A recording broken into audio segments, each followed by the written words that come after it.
Ladies and gentlemen, more fraudsters in Minnesota are getting arrested, but not before it causes the death of one needy recipient. Seattle Socialist Mayor Katie Wilson walks back her comment about waving goodbye to millions in tax revenue for the city. Could it be that they're now 400 million in the hole? And also, did the Southern Poverty Law Center have anything to do with funding or inciting the January 6 riots? Fraudsters are about to become an endangered species. President Trump's anti-fraud task force is out to get the grifters who scammed Uncle Sam out of $250 billion. And they mean business. Eat, drink, and be merry today, because your days of frolicking and freedom are numbered. We are doing everything we can to find you. And when we do, we will prosecute you. And we will claw back every dollar you have stolen from the American people. I'm telling you, if you're a fraudster, do not walk away from this press conference. Run. Because we are coming after you. We have lots of weapons to be able to use in order to accomplish that. Well, mission accomplished. They are scared, especially this guy, Mohammed Omar, who scored $3 million in a Medicaid scheme. The FBI says that he jumped out of a fourth-story balcony to evade arrest. Here he is hobbling away, but he didn't get far. He got arrested a few hours later. He is one of 15 alleged fraudsters indicted for stealing at least $90 million right under Tim Walz's nose. The fraud is enormous. I wouldn't be surprised if that number is accurate or even small. But today, the collection of cases reaches 90 million in intended loss from the pockets of the taxpayer. And like I said, we're just getting going. This is not the end of the beginning. This is the beginning. It gets even more disturbing. These psychos are using low-income, disabled individuals as cash cows, exploiting programs meant to serve individuals with autism. We're talking fake diagnoses, kickbacks to parents, and billing for services that were never provided, and even death. These disabled individuals were used like lottery tickets by these defendants to generate millions of dollars, which these defendants used to expand their real estate holdings, purchase luxury vehicles, and splurge on expensive jewelry. One patient was supposed to be receiving 24-hour care through this program, but he was actually being serviced by a fraudster and received no services. This patient was later found dead. So, this is what happens when you let people come in and abuse the system and take money that's supposed to go for people in need, but instead spend it on things to enrich themselves. This person died because of it. And honestly, those who are complicit in it, like Tim Walz, Keith Ellison, all those, they are accomplices in my mind to this person's death. Now, the person who's died's name is Rick Clure or Rick Clemmer, depending on the records. And the details you're about to hear here are shocking. Federal agents raid a Bloomington strip mall. The target? Ultimate Home Health Services, a Minnesota Integrated Community Support, or ICS company. Federal agents raid a Bloomington strip mall. The target? Ultimate Home Health Services, a Minnesota Integrated Community Support, or ICS company, at the center of an expanding Medicaid fraud probe. This business, no stranger to Care 11 Investigates. In November, Care 11 exposed how a mentally ill man named Rick Clemmer died and wasn't found for an entire day. He's got rigor and validity, so he's been deceased for a long amount of time. Ultimate Home was billing taxpayers, claiming to spend 12 to 13 hours every day with Rick. But a worker caught on police body cam, admitting that was not happening. He is one of the most independent, residents here. So we don't got to do that much checking on him. The federal search warrants of the company headquarters cites Care 11's investigation. Agents hauled out computers and boxes of evidence. Part of what federal prosecutor Joe Thompson called a new massive investigation into ICS program fraud. Medicaid has paid out more than $400 million to Minnesota providers of ICS. You can watch all of Care 11's fraud reporting on care11.com and streaming on Care 11 Plus. So, with over $400 million of taxpayer money paid out, you'd think there'd be some kind of accountability for it. But really, with Minnesota, there isn't.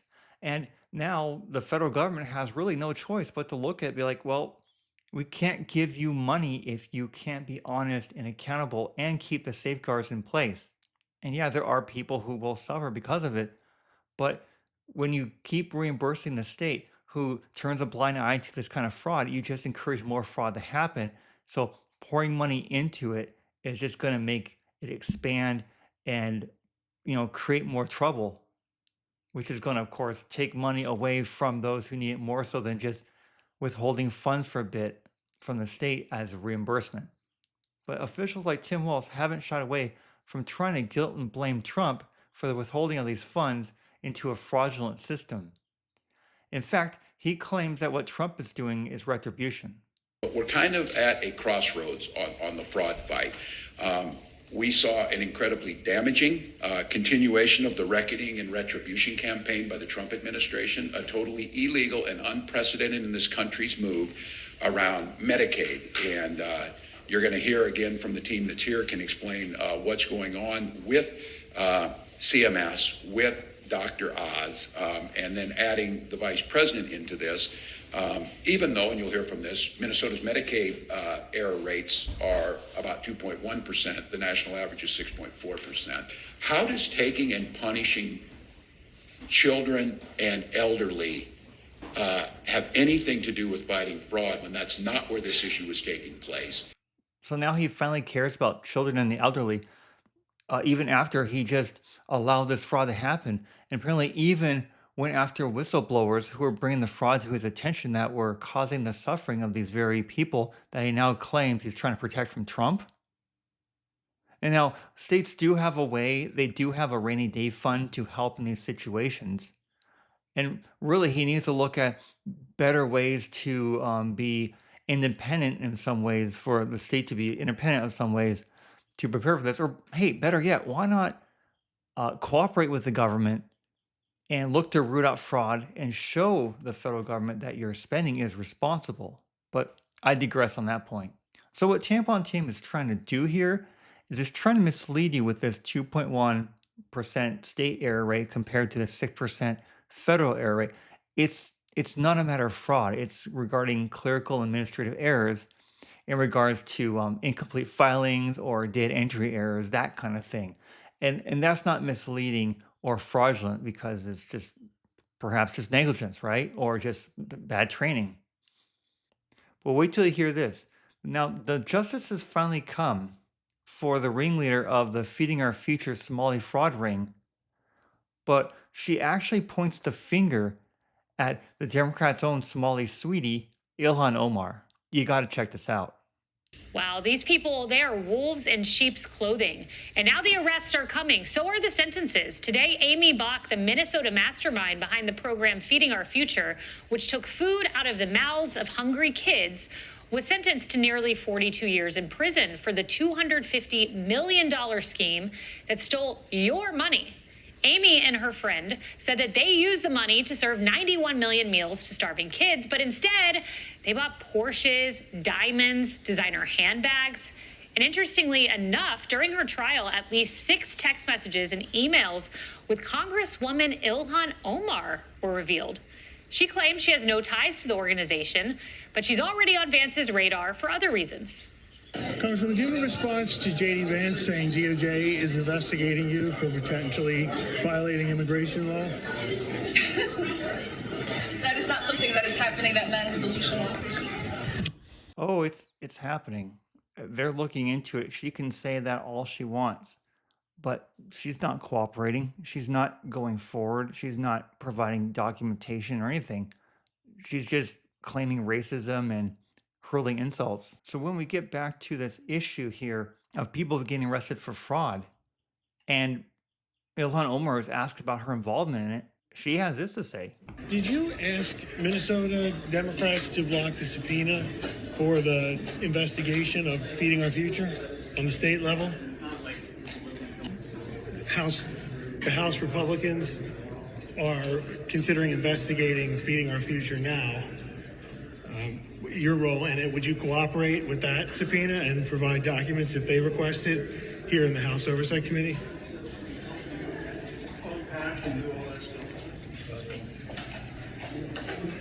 So why wouldn't she just provide the documentation, answer the questions, and be transparent instead of ghosting people with oversight committee hearings and other things? If she's so innocent, why can't she just provide this information?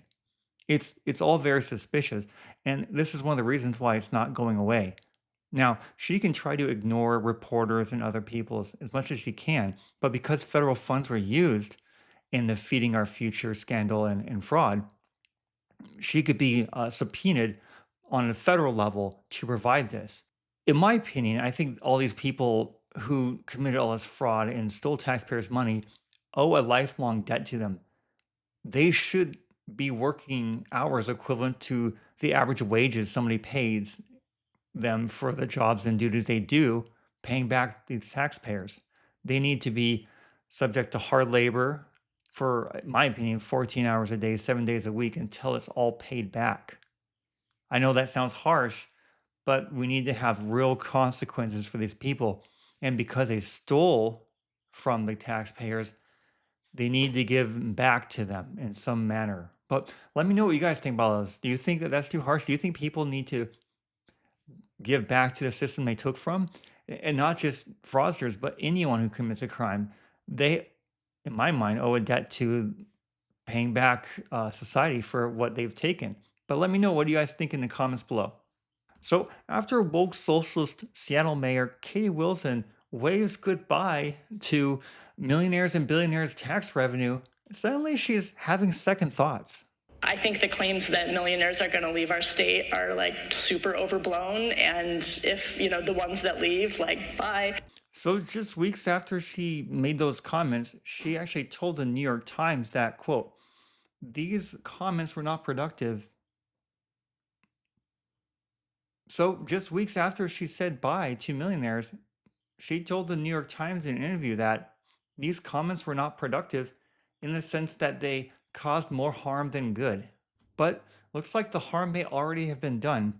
And really, in the minds of these financially illiterate socialists, it's not a matter of a spending problem, it's a matter of a revenue problem.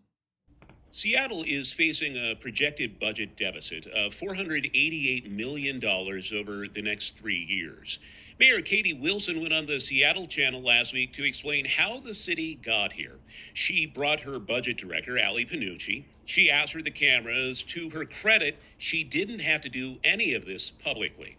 Then, moderator Brian Callanan asked a simple question of Panucci. Does it mean the city is spending beyond its means? I know a lot of people have asked me that question.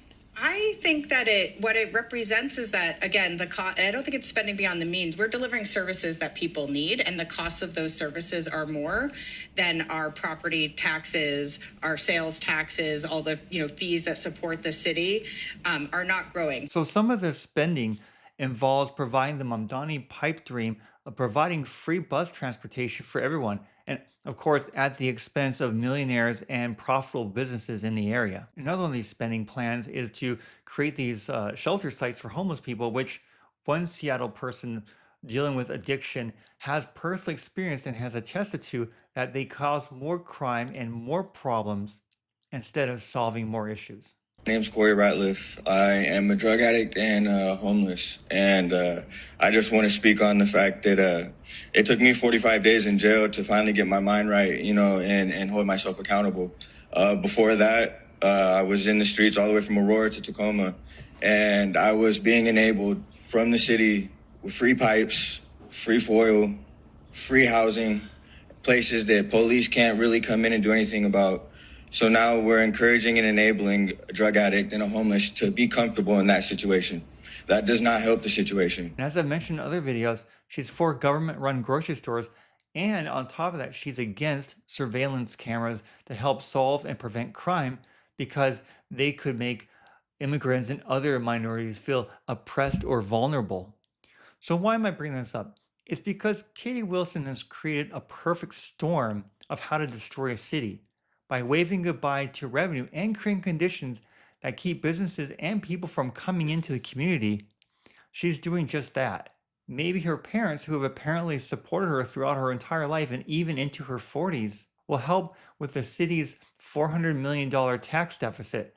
maybe they'll help with some of those programs too. Or maybe it's time for Katie Wilson to grow up and look at things realistically instead of go through the socialist pipe dream that others like Mamdani have done and will eventually fail and hurt the city. But let me know, what do you guys think in the comments below? Do you think that Seattle will turn around? Do you think that Katie Wilson will realize that, hey, we need tax revenue to get the city to where we want it to be, to where people can come in and businesses can thrive? Let me know what you think in the comments below. So we know that the Southern Poverty Law Center has been taking the funds meant to fight racism and bigotry and hate, instead have incited it by funding the very organizations that spread in the first place. But what is being discovered is that the SPLC may have actually been working with the Biden administration to help fund insiders to help instigate the January 6th insurrection. Watch this. Well, you mentioned President Biden, and there was a suggestion by Jim Jordan today here on Fox. He suggested that, or he's at least looking into the possibility that not only did the Biden administration know about this, but they may have actually had the FBI, or perhaps the FBI working independently even before the Biden administration took over, was also paying some of these people for incidents. And he even suggested we're looking into January 6th, where we know that there were 26 confidential informants of the FBI there, and whether they were stirring up trouble there. That is, this was a pattern that people in power were using to prove their narrative. Certainly, and they used everything they could to malign President Trump. You name it, from the DOJ to the Steele dossier created under President Obama, all the way through Hillary Clinton's campaign, and now here you have President Biden, and the Charlottesville lie that was used over and over and over against President Trump, which was a smear to him and his good name, but nobody ever refuted that. And I think it's great that Chairman Jordan is looking into these things, and we may find out there is some there with some of the money spent to actually, by administration or political figures or government figures, to smear President Trump. It seems every other government agency was misused to smear President Trump. That's right. Now, here's what they're talking about regarding Jim Jones being on Fox earlier and talking about looking into these informants and how they're linked with the SPLC. The quote here I wanted to read to you guys is right here. For years, anyone asking why so many confidential sources were embedded at the Capitol got smeared as a conspiracy theorist. Now, the chairman of the House Judiciary is asking it under oath with subpoenas. If a scandal-plagued left-wing activist group, the SPLC, was quietly cutting checks to the same informants the FBI was running, the public deserves to know who was really steering the events of that day and who was getting paid twice to be there. He's committed to come. We also sent a subpoena yesterday for documents dealing with this fraud. They called these guys field sources. Here's a key question I have too. Were any of the guys they were paying, was the Biden Justice Department paying these same guys confidential human sources? We know 26 confidential human sources were at the Capitol on January 6th. 4 went in the Capitol. They weren't authorized to do so. I want to know if any of these guys were double dipping and taking money from the government and from the Southern Poverty Law Center. That's one of the things we want to find out. That would be another new chapter if true and if proven. Sir, thank you for your time. Now, Jim Jordan, in his 2025 House Judiciary Committee hearing, grills his ex-FBI agent regarding how these 26 informants at the January 6th riots were paid. And he also reveals and exposes how the FBI under the Biden administration actively worked to make disinformation and cover up the Hunter Biden laptop. Well, in your testimony, you talked about overspending on confidential human sources. Do you believe, is it likely these 26 were being paid by the FBI at the time they were doing this? I think that's, if they're a confidential human source that's actually on the books, then it's highly likely that they were Highly likely they're being paid. if they were tasked to do that. Even if they weren't specifically asked to be there that day, you think there's likely they were paid? So if they weren't asked to be there, I think usually they're giving us like a lump payment periodically, so it wouldn't be for a specific tasking necessarily. It'd be hard to answer that. Are you familiar with what was released here earlier this week, the text communications between FBI agents regarding October 14th, 2020 New York Post story on the Hunter Biden laptop? Have you had a chance to review those? I haven't seen those text messages. Well, let me just read a couple to you here. It says, nobody on the call is authorized to comment on the New York Post story. Twitter is treating this as disinformation. I just want to read something that took place earlier that day. The way this day worked is the story came out.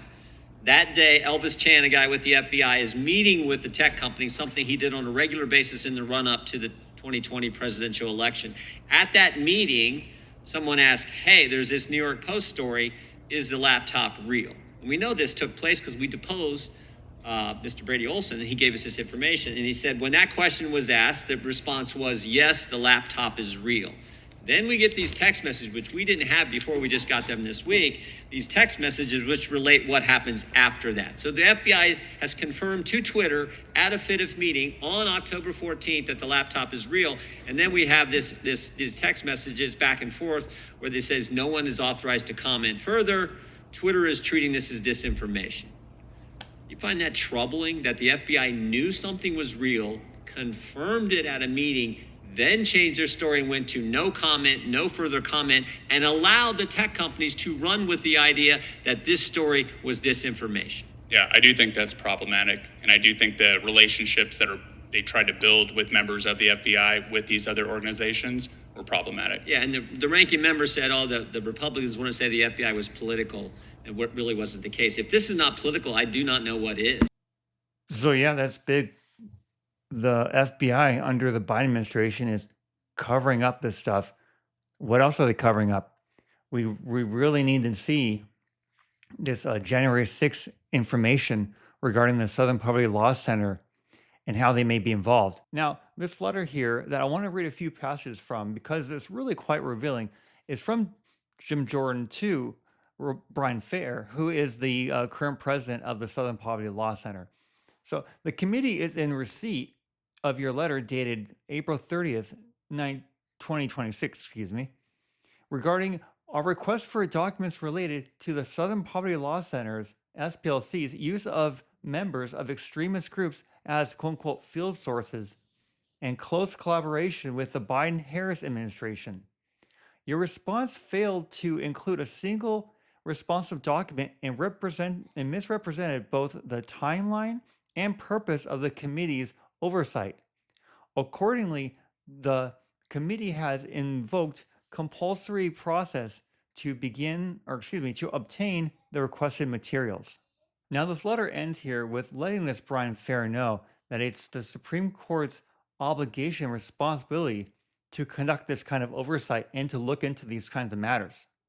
Now, the Supreme Court here has recognized that Congress has a broad and indispensable power to conduct oversight, which encompasses inquiries into the administration of existing laws, studies of proposed laws, and surveys in our social, economic, and or political system for the purpose of enabling Congress to remedy them. Now, pursuant to the rules of the House of Representatives, the Committee on the Judiciary is authorized to conduct oversight of criminal justice matters and judicial proceedings. Accordingly, the committee is initiating compulsory process to obtain the documents and material needed to fulfill its oversight and legislative obligations. Please find the enclosed subpoena compelling production of the requested documents by June 3rd, 2026. Thank you for your attention to this matter. Sincerely, Jim Jordan, Chairman. So that brings us to the elephant in the room, ladies and gentlemen. Did the SPLC pay or fund instigators for the January 6th riot? We know that they have a history of fanning the flames of violence, fear, and racism instead of extinguishing them like they say it's their mission to do. However, as it's always been said, truth is often stranger than fiction. And hopefully soon, ladies and gentlemen, we'll actually have the documentation that shows just where this funding went. And maybe, just maybe, also shows that the SPLC, in cooperation with the Biden-Harris administration, worked to instigate the January 6th riots. And it's not just some kind of right-wing conspiracy. But let me know in the comments below. Do you think it's just a right-wing conspiracy? Do you think something will actually come out of this? I'm excited to see what happens, and I'm hoping you are too. Please let me know in the comments below. And thank you for watching.